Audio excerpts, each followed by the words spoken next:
ஹரே ராம ராம ராம ஹரே ஹரே, ஹரே கிருஷ்ண கிருஷ்ண கிருஷ்ண ஹரே ஹரே. அனைவருக்கும் வணக்கம். ஆலய ஓம் சேனலுக்கு உங்களை அன்புடன் வரவேற்கிறோம். சென்னைக்கு அருகில் செங்கல்பட்டு மாவட்டம் பொன்விளைந்த களத்தூர் அருகில் உள்ள பொன்பதர்கூடம் எனும் அழகிய கிராமத்தில் ஸ்ரீராமபிரான் தனது 4 கரங்களில் வில், அம்பு, சங்கு மற்றும் சக்கரம் ஆகியவற்றை ஏந்தியவாறு சதுர்புஜ கோதண்டராமராக மிக அரிதான தோற்றத்தில் காட்சியளிக்கிறார். மேலும் அருகிலுள்ள பொன்விளைந்த களத்தூர் பகுதியில் ஒரே வளாகத்தில் 2 ராமர் கோவில்கள் அமைந்துள்ளன. அவற்றில் ஒன்று ஸ்ரீ பட்டாபி கோதண்டராமர் கோவில், இரண்டாவது தர்பசயன சேதுராமர் கோவில். அதற்கு அருகிலேயே ஸ்ரீ லக்ஷ்மி நரசிம்ஹர் கோவில் அமைந்துள்ளது. பக்தர்கள் இந்த பகுதிக்கு சுமார் 5 கிலோமீட்டர் தொலைவிற்கு உள்ளாகவே அமைந்துள்ள 4 கோவில்களையும் ஒரே நாளில் சென்று தரிசிக்கலாம். இன்றைய பகுதியில் நாம் தரிசிக்க இருப்பது பொன்பதர்கூடத்தில் அமைந்துள்ள சுமார் 800 வருடங்கள் பழமையான சதுர்புஜ கோதண்டராமசுவாமி திருக்கோவில். மற்ற கோவில்களை பற்றிய விவரங்களை அடுத்து வரும் பகுதிகளில் பார்ப்போம். இத்திருக்கோவிலை பற்றிய அற்புத விவரங்களை எங்களுக்கு அளித்த ஸ்ரீ கஸ்தூரி ரங்கன் பட்டாச்சாரியர் மற்றும் ஸ்ரீ சௌந்தரராஜன் அவர்களுக்கு எங்களின் மனமார்ந்த நன்றி. இப்போது ஆலயத்தை தரிசிப்போம். இத்தலத்தின் கோபுரம் கிழக்கு நோக்கி அமைந்துள்ளது. நுழைவாயிலை கடந்து சென்றால் பலிபீடம், கொடிமரம் மற்றும் கருடன் சன்னதி உள்ளன. அதையடுத்து மூலவர் கருவறை மண்டபம் முன்பு துவாரபாலகர்கள்.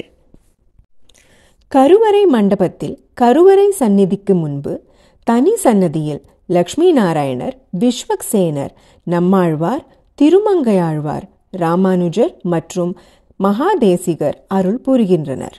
மூலவர் கருவறை சன்னதியில் ஸ்ரீராமபிரான் பட்டாபிஷேக கோலத்தில் வீற்றிருந்த நிலையில் சதுர்புஜங்களுடன் கிழக்கு நோக்கி பக்தர்களுக்கு அருள் புரிகிறார். மேல் திருக்கரங்கள் சக்கரவும் சங்கும் ஏந்தி, கீழ் 2 கரங்கள் அபயவரத முத்திரையை காட்டி அருள் புரிகின்றன. அவருக்கு வலப்புறம் சீதா பிராட்டியும் இடப்புறம் லக்ஷ்மணனும் உள்ளனர். ஆஞ்சநேயர் தன் வலக்கரத்தால் வாய் பொத்தியபடி பவ்ய ஆஞ்சநேயராக காட்சியளிக்கிறார். இங்குள்ள உற்சவர் சதுர்புஜ கோதண்டராமர் தனது மேல் திருக்கரங்களில் சங்கும் சக்கரவும் ஏந்தியும், கீழ் திருக்கரங்களில் அம்பும் கோதண்டமாகிய வில்லும் ஏந்தி சீதா பிராட்டி லக்ஷ்மணனுடன் காட்சி அளிக்கிறார்.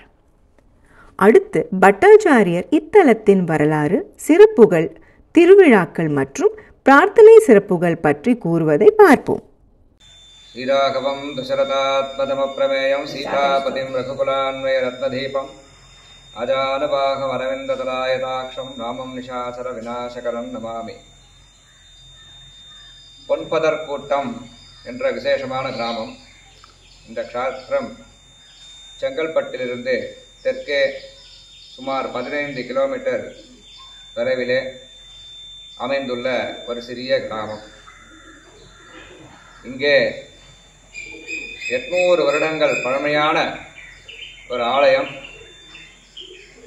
ராமர் சங்க சக்கரங்களோட அதிசயமாக விஷ்ணுவாக இந்த திருக்கோவிலிலே அருள்பாலித்து கொண்டிருக்கிறார்.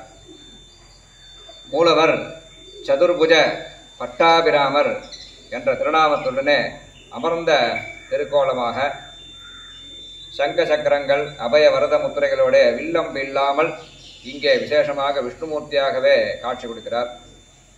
வலது பக்கம் சீதாதேவி அமர்ந்த நிலையிலும், இடதுபுறம் இளைய பெருமாள் லக்ஷ்மணர் நின்ற நிலையிலே அஞ்சலி ஹஸ்தத்தோடு இங்கே காட்சி கொடுத்திருக்கிறார். இந்த ஆலயம் 800 வருடங்களுக்கு முன்பு வனமாக இருந்ததாகவும், இந்த வனத்திலே தேவராத மகரிஷி என்ற ரிஷி தவம் செய்து அவருக்கு ராமர் இந்த ஸ்தலத்திலே 4 கரங்களோடு காட்சி கொடுத்தமையால் தனக்கு அளித்த இந்த காட்சியை அனைவருக்கும் அளிக்க வேண்டும், அனைத்து பக்தர்களும் தரிசனம் செய்யும்படியாக இங்கே ஒரு ஆலயத்தை நிறுவ வேண்டும் என்று திருவுள்ளப்பட்டு சாஸ்திர பிரமாணங்களுடன் இங்கே அமைக்கப்பட்ட விசேஷமான ஸ்தலம் இது. ராமர் மானிட ரூபமாக பூலோகத்தில் 2 கைகளோட அவதாரம் செய்தவர். அவருக்கு 4 கரங்கள் உண்டா என்ற சர்ச்சை எழக்கூடாது என்ற எண்ணத்தினால் தகுந்த ஆராதனைகளுடைய இங்கே தேவராஜ மகரிஷி சிறப்பாக ஆலயத்தை நிர்மாணம் செய்துள்ளார். ராமர் 5 பேருக்கு இந்த விசேஷமான காட்சியை கொடுத்ததாக ராமாயணம் சொல்கிறது. கௌசல்யாதேவி, ஆஞ்சநேயர், ராவணன், மண்டோதரி, திரஜடை என்ற அரக்கி 5 பேருக்குமே விசேஷமாக திரேதாயுகத்தில் ராமர் விஷ்ணு என்பதை காண்பிப்பதற்காக காட்சி கொடுத்ததாக ராமாயணம் கூறுகிறது. அந்த ஆதாரங்களையும் எடுத்துக்கொண்டு ஆழ்வார்கள் கூறிய பாசுரங்களிலே குலசேகர ஆழ்வார், பெரியாழ்வார் முதலிய ஆழ்வார்கள் ராமனுடைய திருமேனியை வர்ணித்துள்ளனர். அன்று சராசரங்களை வைகுண்டத்தேத்தி அடரவ பகையேறி அசுரர் தம்மை வெண்ணு இலங்கை மணி நெடுந்தோள் 4ம் தோன்ற என்று குலசேகர ஆழ்வார் ராமரை பாடும்போது தனது திவ்ய பிரபந்தத்திலே குறிப்பிட்டுள்ளார். சங்கு சக்கரங்கள் இல்லாமல் 4 தோள்கள் விஷ்ணுவிற்கு வராது. இப்படியாப்பட்ட ஆதாரங்களை கொண்டு 800 வருடங்களுக்கு முன்னாடி சங்க சக்கரங்களோட வில்லம்பு தரித்தபடியாக உற்சவர் சதுர்புஜ கோதண்டராமர் என்ற திருநாமத்துடனே அழகிய பிம்ப லட்சணமாக இங்கே காட்சி கொடுக்கிறார். இந்த ராமருக்கு விசேஷம் என்னவென்றால், உற்சவர் பிம்பத்திலே நாம் எப்படி விரல்களிலே மோதிரத்தை அணிகிறோமோ அதே போன்று சுவாமிக்கு 5 விரல்களிலும் எந்த விரல்களிலும் ஒன்றுமானால் மோதிரம் அணிவித்து திருப்பி கழட்டலாம். அதை போன்ற விசேஷமாக மனிதர்களுக்கு உள்ளது போல் ஒரு விரலுக்கு ஒரு விரல் தொடர்பில்லாமல் சுவாமி பிம்பம் காட்சியளிப்பார். இயற்கையாகவே சுவாமி பாதங்கள், திருவடிகள் மனிதர்களுக்கு இருப்பது போன்றவே பாதாதிகேசங்கள், அவயாம்சங்கள், நமக்கு உடலிலே இருப்பது போன்ற தசைகள் அனைத்தும் சுவாமி பிம்பத்திலே ஆச்சரியமாக செய்துள்ளார்கள். நகங்கள் சுவாமிக்கு கூர்மையாக, நமக்கு மனிதர்களுக்கு எப்படி நகம் வளர்கிறதோ அதே போன்று கூர்மையான நகங்கள் சுவாமிக்கு காட்சியளிக்கின்றன. சங்கும் சக்கரமும் எந்த ஒரு விஷ்ணு மூர்த்தியாக இருந்தாலும் சமானமாக ஒரே அளவிலே செய்யப்படும், இருக்கப்படும். ஆனால் இங்கே ராமருக்கு சக்கரம் கண்களுக்கு நேராகவும் சங்கு காதுகளிடமும் முன்னும் பின்னுமாக இந்த ராமருக்கு காட்சியளிக்கிறது. திருவடி விசேஷம். ஹரதனுர்பங்கம் என்று சொல்லக்கூடிய சீதையை விவாகம் செய்யும் போது சிவதனுசை முறித்த பாவமாக இடது கால் முன்னாடியும் வலது கால் பின்னாடியும் வைத்து கம்பீரமாக சுவாமி காட்சியளிப்பார். சீதாதேவி லக்ஷ்மணனுடனே அழகிய பிம்ப லட்சணத்தினுடனே இந்த ஆலயத்திலே காட்சி கொடுத்து கொண்டிருக்கிறார். எல்லாவற்றுக்கும் மேலாக ஹனுமார் கர்ப்ப கிரகத்திலே எதிர் சேவை என்று சொல்லக்கூடிய அக்னி மூலையிலே மிகவும் பவ்யமாக கையை கட்டி வாயை பொத்தி ராமனுடைய உத்தரவுக்காக உடனே செய்யும் பாவமாக பவ்ய ஆஞ்சநேயர் என்ற திருநாமத்துடனே இங்கே காட்சியளிக்கிறார். மேலும் இங்கே ஆதிமூர்த்தியாக லக்ஷ்மி நாராயண பெருமாள் வனத்திலே இருக்கும் போது தேவராஜ மகரிஷினால் ஆராதிக்கப்பட்ட லக்ஷ்மி நாராயண மூர்த்தியும், அதனைத் தொடர்ந்து கருடாழ்வார் சன்னதியும், ஆழ்வார்கள் ஆச்சாரிகள் சன்னதியும் விசேஷமாக இங்கே காட்சியளிக்கின்றன. சுவாமி ஆலயத்தின் வெளிப்புறமாக ஒரு பாழடைந்த கிணறு இன்றும் உள்ளது.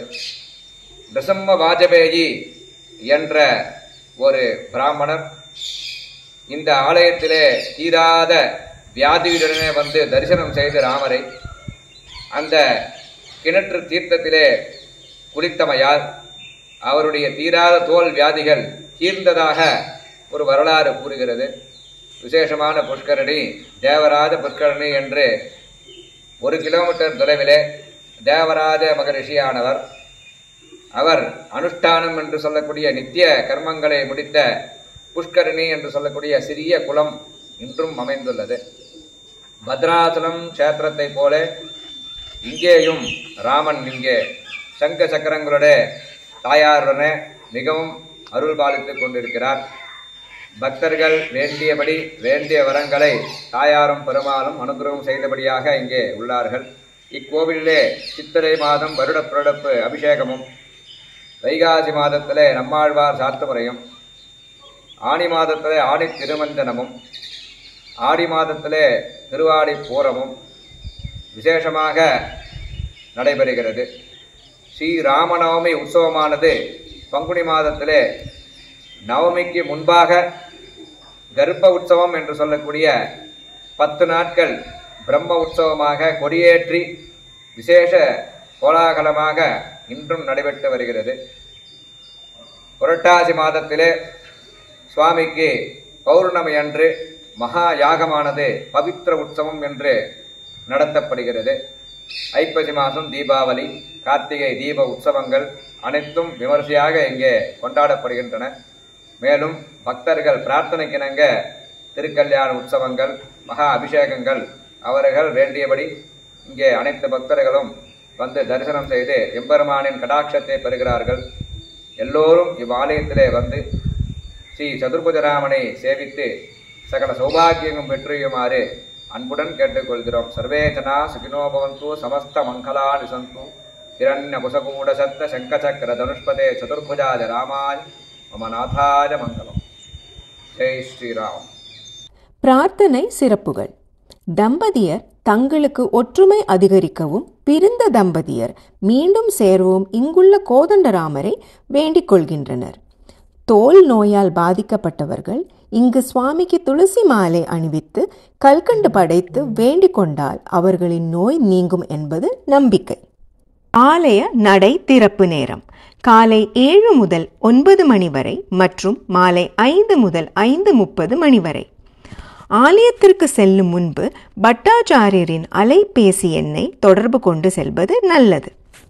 அலைபேசி எண் 9345679335. இத்திருத்தலம் செங்கல்பட்டு மாவட்டம் பொன்விளைந்த களத்தூர் அருகே உள்ள பொன்பதற்கூடம் கிராமத்தில் அமைந்துள்ளது. சென்னையிலிருந்து சுமார் 75 கிலோமீட்டர் தூரத்திலும், செங்கல்பட்டிலிருந்து 12 கிலோமீட்டர் தூரத்திலும், திருக்கழுக்குன்றம் பகுதியிலிருந்து 10 கிலோமீட்டர் தூரத்திலும் உள்ளது. செங்கல்பட்டு மற்றும் பொன்விளைந்த களத்தூர் இடையே காலை மற்றும் மாலை நேரங்களில் உள்ளூர் பேருந்துகள் இயக்கப்படுகின்றன. பொன்விளைந்த களத்தூரிலிருந்து 4 கிலோமீட்டர் தொலைவில் பொன்பதற்கூடம் உள்ளது.